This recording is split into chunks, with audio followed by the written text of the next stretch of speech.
Bueno, hay una historia que es interesante cerca del día de hoy, en el que supuestamente los ruskis defienden la victoria con la Alemania nazi en 1945. Sería la noción de que Putin ha desvelado que Occidente se estaba preparando para invadir su territorio. Claro. ¿Hasta qué punto se puede establecer la idea y la noción de que es territorio ruso? La idea de que es territorio históricamente ruso.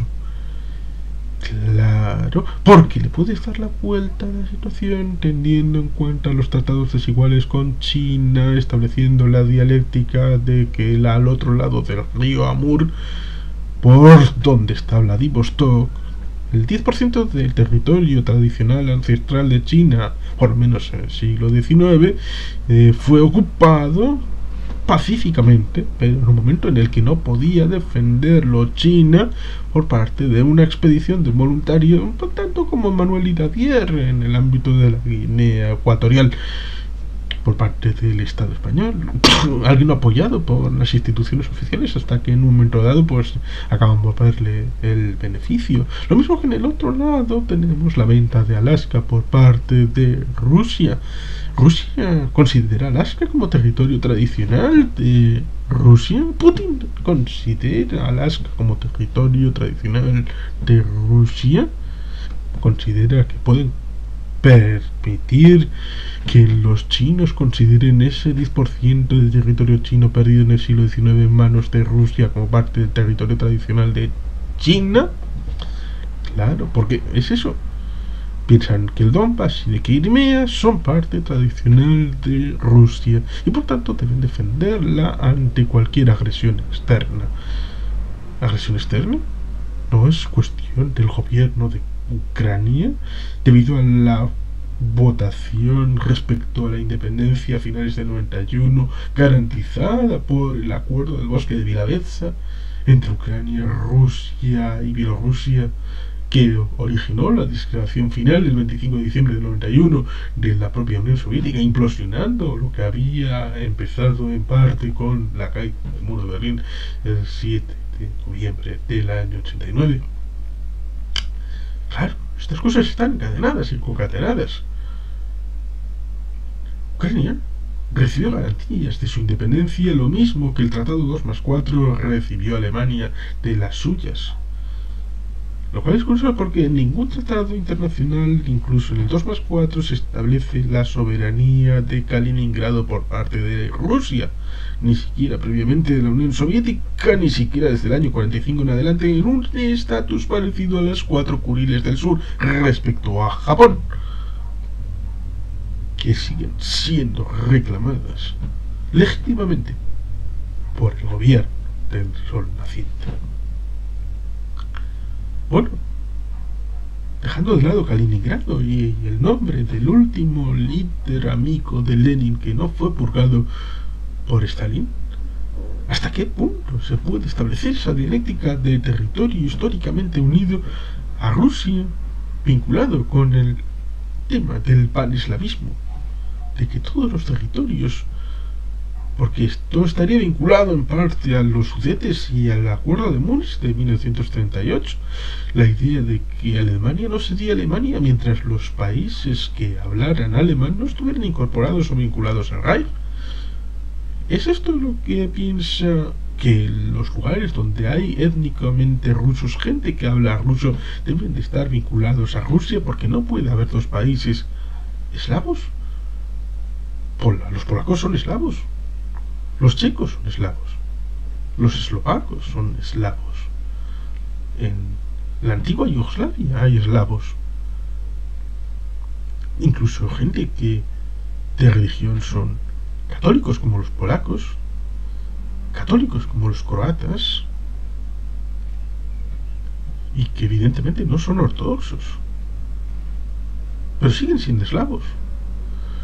Ser ruso étnico o hablar ruso no significa que tengas que ser de Estado ruso, porque eso significaría que Austria no tiene lugar en la Comunidad de las Naciones. y debe de disolverse para integrarse de nuevo en Alemania. Ese es el discurso que tiene Putin. Ha justificado la operación especial en Ucrania, incidiendo que Rusia actúa en defensa propia. En defensa propia sería, a ojos por lo menos de un occidental, si hubieran atentado contra la integridad territorial del Estado ruso tal y como lo consideran las Naciones Unidas en su dimensión actual. Pero externaliza su dimensión geoestratégica y geopolítica interna en un país en el que no puede tener derecho de veto ni de opinión porque es un país externo, salvo que esa independencia fuera de mentirijillas, mientras fueran débiles y no fueran capaces de retomar el poder donde lo habían dejado. Que es un poco como si Portugal, alguien externo, metiera baza y España, ante ese ataque, tuviera el derecho a reconquistar la integridad territorial para su beneficio. Sería absolutamente increíble.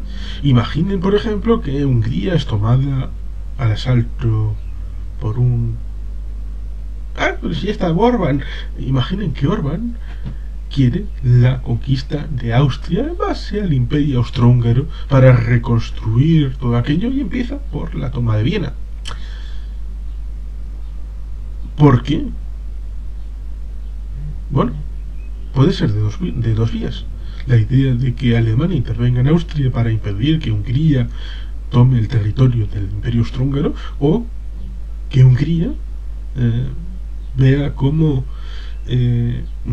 pues Alemania quiere recuperar el Reich alemán y interviene.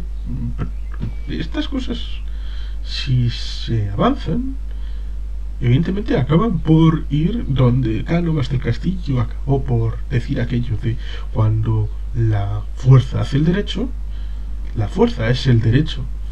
Y eso eliminaría y laminaría toda una tradición jurídico-política acendrada sobre todo en el siglo XX respecto a la idea del derecho humanitario, superar el pacto westfaliano, la idea de las intervenciones humanitarias, unas ideas que han evolucionado y hecho evolucionar las relaciones internacionales. Y esto sería volver al siglo XIX.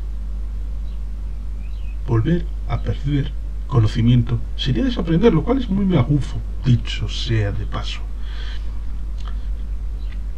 Eso de la defensa propia casa muy mal con la idea de que Ucrania pudiera querer recuperar el Donbass o pudiera querer recuperar Crimea, territorios estricta y jurídica y políticamente parte de la nación ucraniana, porque hay que diferenciar minorías nacionales de realidades nacionales distintas.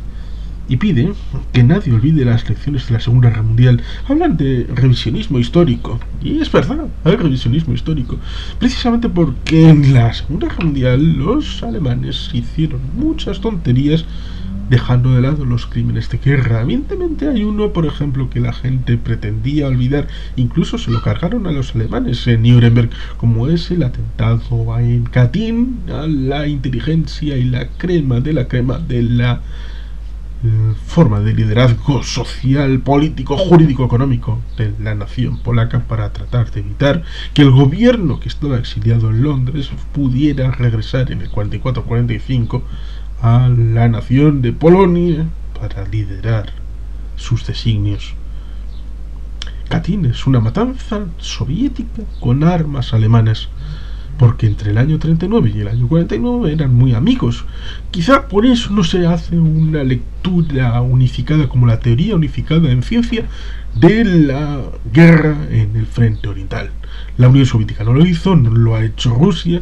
Hay paradas en Brest-Litovsk que en octubre del 39 y posteriormente, evidentemente no se puede entender el combate en el Atlántico, ni en Inglaterra, en aviones y en submarinos alemanes contra los británicos, sin los hidrocarburos y los suministros de mercancías en Brest en el año 40, desde Rusia, desde la Unión Soviética, parando ahí por el ancho de vía, haciendo el tránsito entre unos vagones y otros, y ahí de camino a Francia para combatir a los británicos. Son elementos que están ahí y que deben de recordarse, lo mismo que los alemanes fueron incapaces de tomar en serio la carta política, porque fíjate cuántos países de mayoría minoritaria no rusa, étnicamente distintos de los rusos, hay dentro de la Federación hoy rusa y dentro de entonces la Federación Soviética de Rusia, dentro de la Unión de Repúblicas Socialistas Soviéticas. Había muchos pueblos que, si hubieran jugado los alemanes la carta de la nacionalidad, se habrían sublevado y habrían participado del esfuerzo de guerra de los nazis. Pero esto lo sabía muy bien Stalin. Stalin sabía perfectamente lo que iba a pasar porque había leído el Mein Kampf y lo habían traducido al primer idioma extranjero, al ruso. Y le gustó. A Stalin le gustó el Mein Kampf, como dice Víctor Suvorov en El rompehielos, porque sabía que la visión histriónica de pureza racial iba a prevalecer sobre cualquier otra circunstancia, y por lo tanto, cuando llegaran las tropas de la Wehrmacht, que fueron en ataque preventivo, en la operación Barbarroja, entonces iban a asumir el principio de que lo importante era hacer hueco para el Lebensraum, el espacio vital, y no asumir la población local para una coexistencia pacífica de pueblos distintos, a pesar de que evidentemente un eslavo, dejando de lado las etiquetas, era muy parecido y sigue siendo muy parecido a un germano normal, no al idealizado de rubio, ojos azules, blanquito, no, al germano medio. El eslavo medio se le parece bastante, son bastante caucásicos, bastante occidentales. Los rusos viven en su mayoría a este lado de los Urales, y por lo tanto la realidad de fondo es la que es, pero la ideologizada era otra, y por lo tanto querían una incorporación de esos territorios para exponer población de origen germana, con la excusa de lo ario y de lo otro de más allá.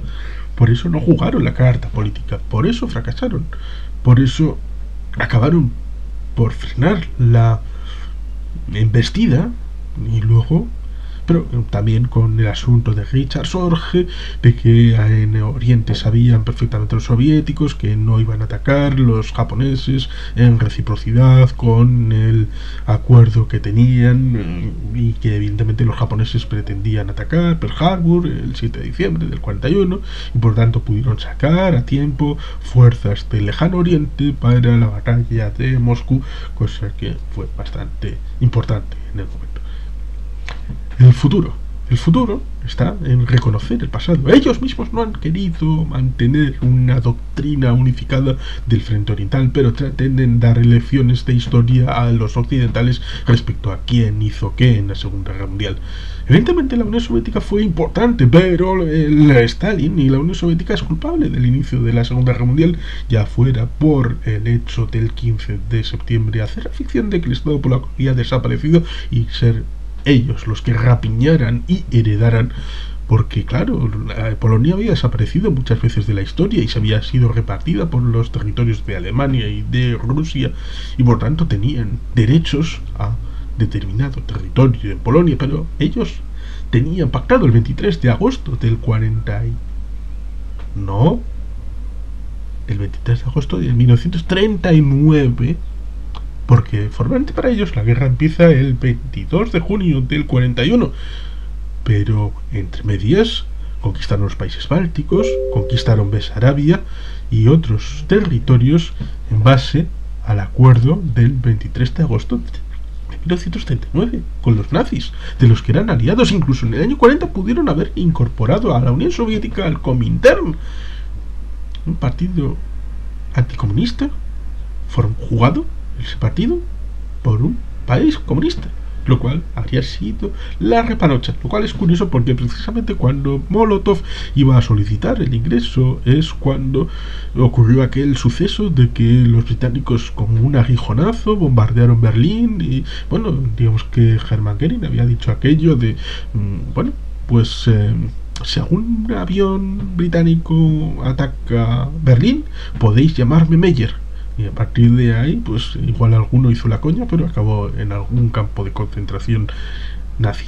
Cosa que es curioso porque también los soviéticos tienen campos de exterminio, como son los gulags. Y ahí está el libro de Archipiélago Gulag, que evidentemente alguien me ha dicho después de que recordara la vinculación de un servidor con el rompehielos de Víctor Suvorov. Le he sugerido, pues añade este otro, Archipiélago Gulag, de Solzhenitsyn. Ha dicho claramente, oh, pero si es otro libro de ficción, fantástico, falacias a tutiplén. Moscú, Putin, ahora, pues tiene esa derivada de el asunto de la Segunda Guerra Mundial, que se conmemora al final un día como hoy. El presidente ruso ha presidido en la Plaza Roja el tradicional desfile militar de la victoria sobre la Alemania nazi. Alemania nazi que supuestamente ahora los ucranianos son Alemania nazi, cuando he retuiteado un mensaje de la Unión Europea celebrando el Día de la Unión Europea, que también es hoy por la Declaración Schuman de hace unos cuantos años. Creo que fue en el año 1950 cuando se estableció, es decir, 62 años. Bueno, pues me ha enviado 4 mensajes, 4 imágenes de Ursula von der Leyen con el brazalete nazi, Borrell apareciendo un fascista español con el brazalete nazi, supongo que de la División Azul, y la bandera de la Unión Europea con la bandera nazi detrás, con lo cual pareciera que hay la idea que quieren transmitir de que la herencia de la Alemania nazi es la Unión Europea actual, lo cual es fantástico para todos los luchadores por la libertad de los países que componen hoy la Unión Europea, que se enfrentaron frente al totalitarismo en los años 1939 y el 45, todo perfecto, todo maravilloso. Pero más allá de eso estaría el asunto de la versión del titular. Occidente se estaba preparando para invadir nuestro territorio, lo cual es mentira, evidentemente. Incluso también es mentira respecto a lo que ellos consideran su propio territorio, como el Donetsk, Luhansk y Crimea, porque quien estaba preparándose para la recuperación de su territorio después de 8 años de guerra, 8 años de guerra en donde creen que cualquier duda respecto a los países que se supone deben de controlar ellos es motivo para la intervención, es decir, la política interna implica la política externa en los países que antes formaron parte de la Unión Soviética, pero mucho antes del Imperio zarista, porque los valores que establece Putin en el Kremlin son más vinculados a la familia, la tradición, la religión ortodoxa estatalizada, una religión oficial, y él seguramente no se convierte en zar de todas las Rusias por una formación en el KGB, pero seguro que como Napoleón o como Carlomagno soñaría con crear una dinastía. Vladimir Vladimirovich Putin. Hay mucho que se puede decir, y al fin y al cabo, cuando ha tenido un problema Lukashenko en Bielorrusia, ha girado la vista y ha mirado a Moscú. Cuando tuvo Tokayev, el heredero de bueno, pues en Kazajistán, problemas con la situación con los clanes internos, giró la vista y miró a Moscú. Pero si Moscú tuviera un problema como las primaveras árabes o una situación más proclive a una forma distinta de gobierno, elegida libremente por los rusos, entonces no tendría a quién mirar y entonces el problema lo tendría él y nadie le podría ayudar. Más allá tal vez de China, pero China ya no ve a Rusia exactamente igual que en los años 90, ni que antes, cuando era denominada la Unión Soviética. Y se establece esa idea de que si a futuro China necesita algo de Rusia, será el edecán de China. Será un país satélite. Rusia es satélite de China. ¿Quiere eso Putin para Rusia? Ese es el desafío. ¿O quiere una forma de alianza con Occidente equiparental, equiparable a una relación de igual a igual?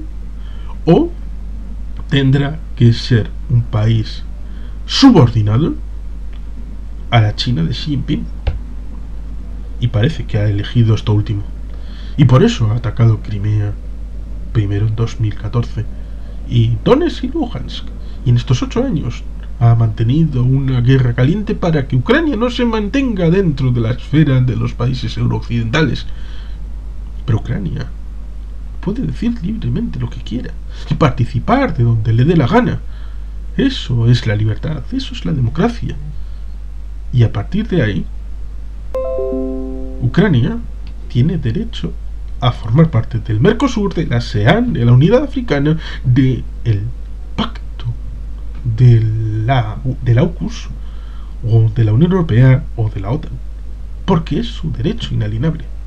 Lo mismo que la Unión Soviética tenía derecho a defenderse el 22 de junio de 1941 y a celebrar la victoria el 9 de mayo del 45. Ucrania tiene derecho a la supervivencia y por lo tanto la memoria del día de hoy para los rusos debería de ser la victoria contra el totalitarismo, pero ellos tenían un totalitarismo dentro y por tanto el 23 de agosto es mejor fecha para la memoria contra los excesos del totalitarismo nazista y stalinista, propiciado por el Parlamento Europeo. Una fecha para todos los europeos, para recordar, para tener memoria.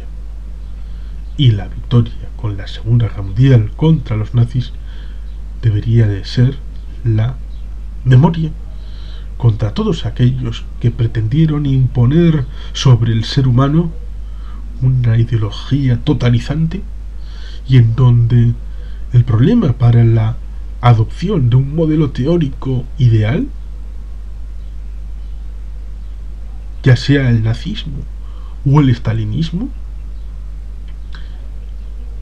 pasaron su fracaso por lo que tanto Stalin como Hitler pensaban respecto a que el ser humano había sido el fallo.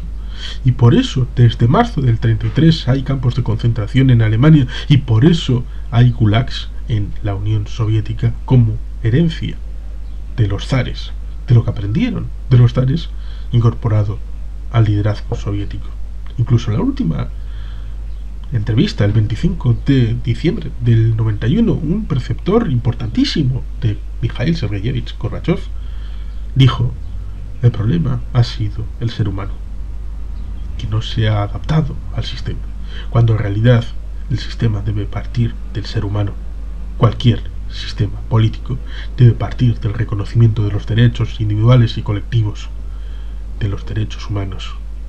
Eso es lo que tendríamos que haber aprendido en el siglo XX, como superación de los atávicos problemas políticos, estatales, geopolíticos, geoestratégicos. Y por lo tanto, hay que mantenerse con Ucrania. Dialécticamente, combatir el discurso con discurso de defensa de la libertad, de la democracia, del europeísmo, de Occidente. Es el momento de contraatacar, es el momento de ganar, es el momento de vencer, de identificar los peligros y de saber afrontarlos. Y por lo tanto, hay que decir alto y claro: ¡viva la Unión Europea! ¡Slava Ukraini! Y, evidentemente, en mi caso, Gora Euskadi Eskatuta. Y sin más, es que ricasco, agur bat, beti helpien.